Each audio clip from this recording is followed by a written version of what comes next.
Hello everyone. Today I will be introducing something about Formula One racing. They include the well-known system like DRS, ERS, and the Halo. First of all, we have to understand what Formula One car is. Formula One is the highest level racing competition organized by the FIA. The official name of Formula One is the FIA Formula One World Championship. And the formula in the name refers to a set of rules that the participating the vehicles must obey by. When you watch out, you might have seen an animation called Future GPX Cyber Formula. The cars can switch the body shape to meet the different needs of the cars for aerodynamics in the tail and corners. It is full of high technology, but can it be done in real life? The answer is yes. F1 also have some similar devices, such as an drag reduction system, which is the DRS system in short. In 2011, the FIA incorporated the DRS into the rules of the competition.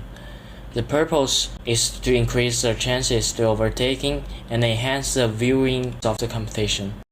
Simply put, DRS means that the driver can press a button on the steering wheel to make the original sliping wheel being flat, reduce the resistance received by the car to increase the speed. Turning on the DRS will increase the speed of the car by 10 to 20 km per hour from the original speed. The use of DRS is strictly restricted by the rules, and the following two conditions must be met. First, the car is in the DRS zone on the track. There will be two DRS zones on the track, and the area will always be a long straight line. Second, the gap between the car in front and the car behind is within 1 second. At the 2018 Italian Grand Prix, Alfa Romeo's driver Ericsson failed to close the DRS at the end of the DRS zone due to a DRS failure, and hit the guardrail at a speed of 320 km per hour. The car overturned on the air for 4 rounds. The instantaneous G-force reached up to 28 G. Fortunately, the driver was safe. It can be seen that the improper use or failure of DRS is very terrible. In F1 racing, there's another system that is very important, and that is energy recovery system, or ERS for short. The energy produced by the F1 energy recovery system is stored in the battery, and the driver releases it when needed to improve the performance of the car. In principle, it is very simple. MGUH drives the turbine to rotate during the acceleration phase to counteract the turbine lag and increase the initial acceleration. The MGUK directly drives the engine crankshaft, and the power generated by the engine is superimposed and outpost to the wheel. The difficulty is that between two systems can work together and ensure the stability and linear the power output. Among them, the electronic control system is definitely not simple.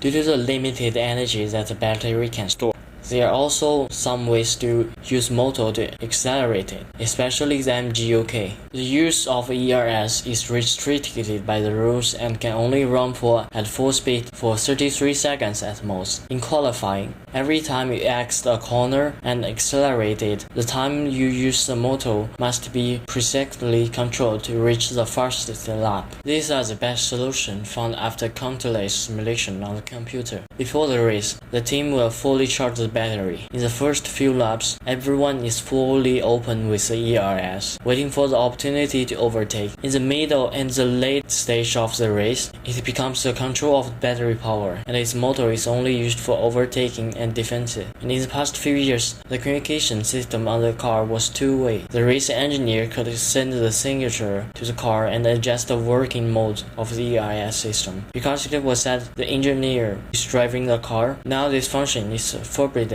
and only the driver can adjust the energy use. It is also because the too many drivers need to operate it, and they need an engineer to help them monitor to the battery level. At the Brazil Grand Prix in 2019, Hamilton was angry with the engineer on the radio because of the lack of battery power, and it was easily overtaken by Verstappen in the straight line.